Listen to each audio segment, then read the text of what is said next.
Bismillahirrahmanirrahim. Assalamualaikum warahmatullahi taala wabarakatuh dan salam sejahtera. Okay, apa khabar anak-anak pelajar semua? Ustazah harap anak-anak pelajar semua berada dalam keadaan sihat. Okey. Sebelum kita memulakan pembelajaran kita pada hari ini, marilah kita sama-sama mulakan majlis ilmu kita dengan ummul kitab Al-Fatihah. Bismillahirrahmanirrahim.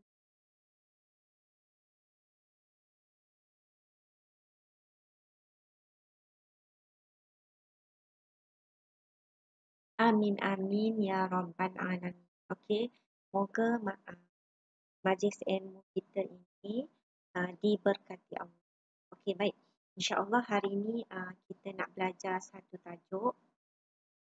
Tajuk bahagian fiqh, bahagian ibadah, pendidikan Islam tingkatan 3.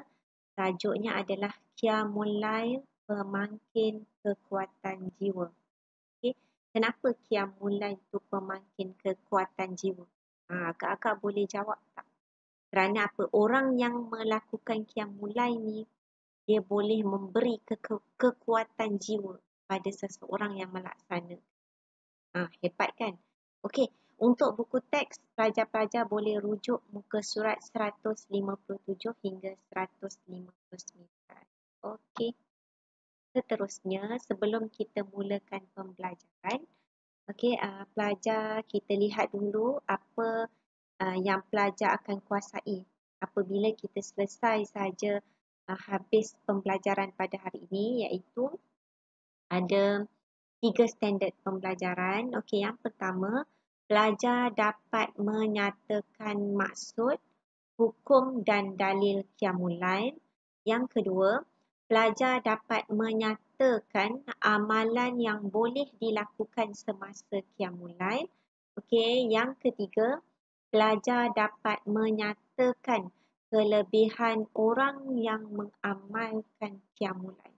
Okey, itu dia 3 standard pelajaran yang Ustazah harap selepas selesai saja pembelajaran kita pada hari ini, pelajar-pelajar dapat kuasai 3 standard pembelajaran ini.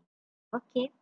Seterusnya, kita lihat dahulu apa itu maksud, hukum dan juga dalil Qiyamul Lail. Okey, apa itu Qiyamul Lail? Qiyamul Lail ni adalah amalan bangun malam untuk beribadah kepada Allah Subhanahu Wa Taala seperti menunaikan solat tahajud dan juga membaca Al-Quran. Okey, itu dia maksud Qiyamul Lail. Apa hukumnya kita melaksanakan Qiyamul Lail? Hukumnya adalah sunat. Okey, sunat ni macam mana? Kalau kita buat dapat pahala, kalau kita tak buat tak dapat apa. Itu dia.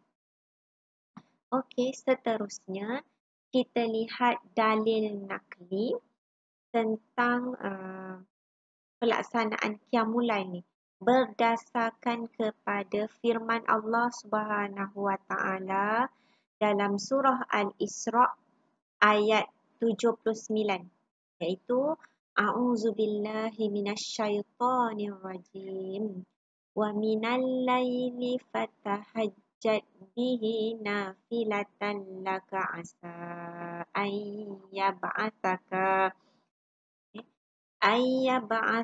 rabbuka maqaman mahmuda. Apa maksudnya? Dan daripada sebahagian malam, bertahajudlah kamu sebagai solat tambahan bagimu.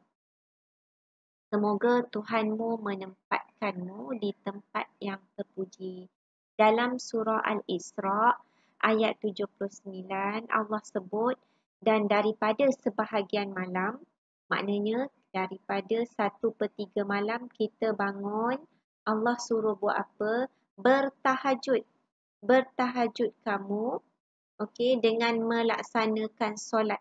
Solat itu untuk apa? Sebagai tambahan untuk kita.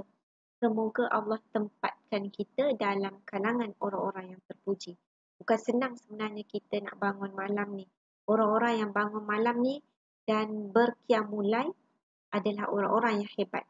Okey. Terusnya, Qiyamul ni juga disebut Rasulullah juga ada meriwayatkan tentang pelaksanaan Qiyamul berdasarkan daripada hadis yang diriwayatkan oleh Abu Hurairah. Afdalus salati ba'dal fariidati salatul lail, riwayah Muslim. Apa maksudnya? Sebaik-baik solat selepas solat fardu adalah solat malam. Okey. Seterusnya, kita tengok amalan-amalan semasa Qiyamul Lail.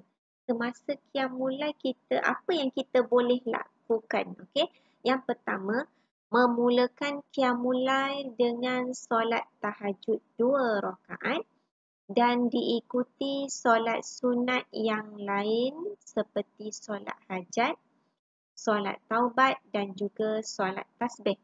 Okay, yang kedua, memperbanyakkan zikir, istighfar, membaca Al-Quran dan juga berdoa. Dan yang ketiga, disudahi dengan solat sunat witir. Itu dia amalan semasa Qiyamul Lail. Terusnya, antara amalan Rasulullah sebelum Rasulullah melaksanakan Qiyamul Lail, okey, Rasulullah bersiwak dahulu. Okey, bila bangun bersiwak dahulu. Kemudian yang kedua, Rasulullah memandang ke langit sambil membaca surah Al-Imran ayat 190. Maksudnya, sesungguhnya pada kejadian langit dan bumi dan pada pertukaran malam dan siang ada tanda-tanda kekuasaan Allah bagi orang-orang yang berakal. Okey, Rasulullah baca doa ni. Okey. Kemudian, okey, baik pelajar-pelajar, kita lihat apa kelebihan orang yang mengamalkan Qiyamul Lail. Okey. Yang pertama, doa dimakbulkan oleh Allah. Yang kedua, menjadi hamba yang bersyukur. Yang ketiga, mendapat kemuliaan dan tempat yang terpuji di sisi Allah. Dan yang keempat, memberi ketenangan jiwa untuk lebih khusyuk dalam beribadah. Okey. Last kali. Macam biasa, untuk uji kefahaman pelajar, pelajar-pelajar boleh jawab soalan berikut. Okey, yang pertama, senaraikan 2 amalan semasa Qiyamul Lail. Yang kedua, terangkan 2 kelebihan orang yang mengamalkan Qiyamul Lail. Yang ketiga, nyatakan hukum bagi situasi berikut berserta dengan alasan.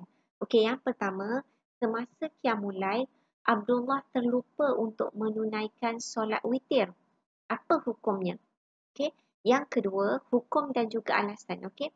Yang kedua, Abdul Qayyum melaksanakan Qiyamul Lail secara berjemaah di rumah. Okey, apa hukum dan juga alasan? Okey, itu saja daripada saya. Sehingga berjumpa lagi. Assalamualaikum.